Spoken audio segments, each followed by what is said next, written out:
주님은 무덤 속에서 무엇을 하셨을까요? 궁금합니다. 십자가에서의 희생의 상처를 치유하고 계셨을까요? 아니면 내일 얻을 부활의 영광을 기대하셨을까요? 저는 예수님께서 우리를 위해 지옥을 청소하셨을 것 같습니다. 사람을 미혹하고 죽음의 공포를 주는 마귀의 권세를 깨뜨리고 오셨을 것 같습니다. 주님, 우리가 항상 예수님을 바라보게 하옵소서.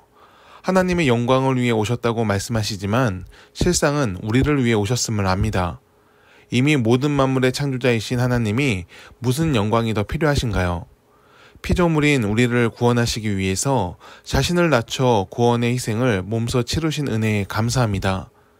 그 큰 은혜를 안고 우리는 구원을 얻었습니다. 이 은혜를 우리가 잊지 않게 하옵소서. 우리가 삶에서 고난의 순간을 맞을 때도 주님의 고난을 기억하며 더 하나님께로 나아가게 하옵소서. 고난이 우리를 멈추지 못하고 오늘도 주님을 위해 살 수 있도록 우리를 인도하소서. 예수님이 우리를 위해 희생하신 것처럼 우리도 주님을 위해 살도록 이끌어 주옵소서. 예수님의 이름으로 기도드립니다. 아멘. 오늘 우리에게 주시는 하나님의 말씀은 로마서 8장 24절의 말씀입니다. 우리가 소망으로 구원을 얻었음에 보이는 소망이 아니니 보는 것을 누가 바라리요. 아멘. 제임스 홀은 캐나다 출신의 감리회 소속 의료 선교사입니다. 그는 10대 때 폐병을 앓았는데 그때 매우 위험한 상황까지 겪었습니다. 죽을 고비를 넘긴 후 홀은 주님의 은혜로 살아났으니 이제 주님을 위해 평생을 살겠습니다 라고 결심하여 가난한 사람을 돕기 위해 의사가 되었고 후에 의료 선교사로서의 삶을 결단합니다. 그는 1891년 한국으로 파송을 받아 평양과 의주 등 북부 지역 선교를 담당하게 되었습니다. 당시 평양은 외국인과 기독교에 대한 반감이 커서 선교 활동을 하는 것 자체가 어려웠습니다. 하지만 제임스 홀은 해충 피해와 전염병으로 고통받는 주민들을 돕고 천연두와 이질로 힘들어하는 사람들을 위해 백신을 비롯한 의료 지원을 제공하면서 지역민들의 신뢰를 얻습니다. 병원과 학교가 설립되며 의료 선교가 단계단계 진행됩니다. 그러던 1894년 청일 전쟁이 발발합니다. 청나라와 일본 간의 전쟁이었는데 전쟁터가 조선이었습니다. 전쟁의 피해는 오로지 조선의 백성들이 당했습니다. 많은 이들이 부상과 전염병으로 목숨을 잃었습니다. 선교사에 대한 철수 명령이 떨어졌지만 제임스 홀은 함께한 사람들을 놓고 갈 수가 없어 평양에 남습니다. 그는 전쟁통에도 부상자와 환자들을 치료하는 일을 계속하다가 그만 일본군의 의심을 받아 체포되고 맙니다. 일본군은 제임스 홀이 아군 적군 가리지 않고 치료해 주었다는 죄목으로 감옥에 가둡니다. 안타깝게도 제임스 홀은 감옥에서 걸린 전염병으로 인해 1894년 10월 1일 순교합니다. 너무나 짧은 시간을 강렬한 빛으로 산 제임스 홀의 선교 여정은 1894년에 멈추지 않았습니다. 그의 열정은 그의 아내 로제타 홀에 의해 이어집니다. 그녀는 출산을 위해 미국으로 돌아갔다가 어린 아들, 딸과 함께 1897년에 한국으로 돌아옵니다. 그녀는 평양에 기홀 병원을 세워 남편이 하고자 했던 의료 선교를 계속 진행시킵니다. 로제타 홀은 한국 최초의 여성 의사인 박에스더를 양성했고 훗날 고려대 의과대학이 되는 경성여자의학전문학교를 설립합니다. 그녀는 여성들의 인권을 개선하고 재능을 발휘할 수 있도록 물심양면으로 지원합니다. 이를 통해 조선의 여성들은 기독교 신앙과 정신을 바탕으로 지원이 절실한 열악한 곳에서 헌신적인 활동을 펴니다. 로제타 홀은 시각장애인들을 위한 점자 사용법을 한글 맞춤법에 맞도록 개선했고 장애인들을 위한 교육도 만들었습니다. 제임스 홀과 로제타 홀의 복음은 생명을 살리는 것이었고 그들은 그 사명에 충실한 삶을 살았습니다. 남편이 먼저 하나님 곁으로 갔어도 로제타 홀의 사명은 더 크게 열매 맺으며 하나님의 영광을 나타냈습니다.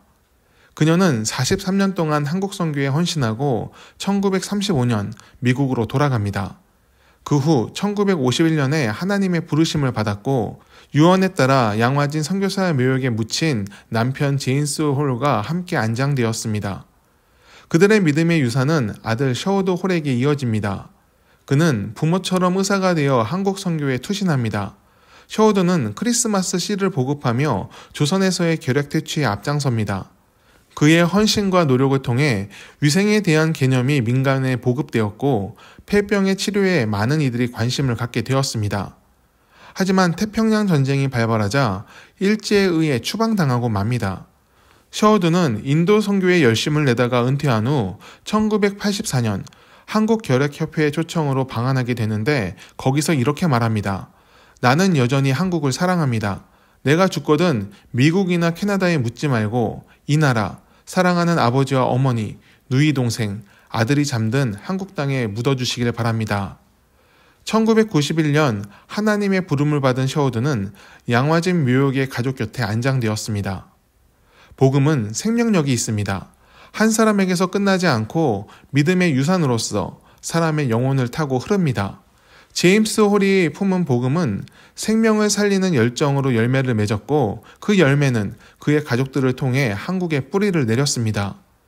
그 복음의 열매를 우리는 목격했고 우리 역시 복음을 전달받았습니다. 예수님의 십자가의 죽으심과 부활을 바라보며 우리 역시 복음의 전달자로 살아야 합니다. 생명을 살리는 것이 하나님의 뜻임을 잊지 않고 오늘도 위로와 평화를 전하며 도움이 필요한 사람들의 외침에 응답하기를 바랍니다. 오늘을 하나님의 사람으로 승리하기를 축원합니다. 기도하겠습니다. 하나님, 우리가 복음을 전달받게 하심에 감사합니다. 하늘의 소망을 우리가 품게 하시니 또한 감사합니다. 세상의 아픔을 바라보며 또 겪으며 괴로워하는 이들이 있습니다. 그들에게도 복음을 전하게 하옵소서. 사랑의 말과 도움으로 우리가 받은 복음을 전하게 하옵소서. 우리 역시 고난과 아픔을 겪겠지만 그 가운데서도 함께 하시는 하나님을 잊지 않게 하옵소서.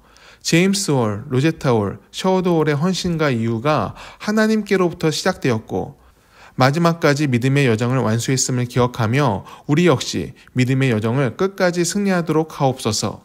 예수님의 이름으로 기도합니다. 아멘. 함께 중보하며 기도해 주시기를 원합니다. 고난주간을 지키며 주님이 당하신 고난을 묵상하게 하옵소서. 종교적인 습관이 아닌 나를 향한 하나님의 헌신을 가슴 깊이 묵상하게 하옵소서.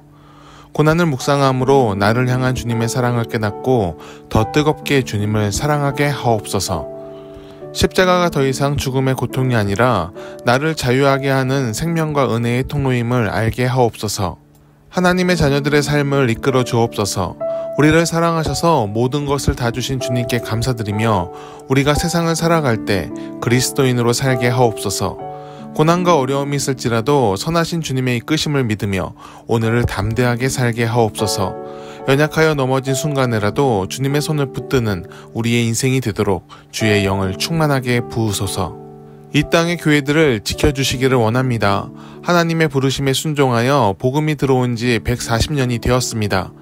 선교사들의 헌신과 희생으로 성장한 한국교회가 다시금 부흥하게 하옵소서. 한 영혼이 돌아옴을 기뻐하셨던 예수님의 마음을 품어 우리가 진정 추구해야 할 가치인 사랑을 잊지 않게 하옵소서.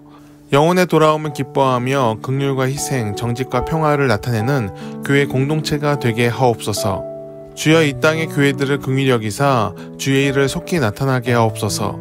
교회가 심판의 대상이 되지 않고 축복의 통로가 되도록 온전함으로의 회개와 회복을 베풀어 주옵소서.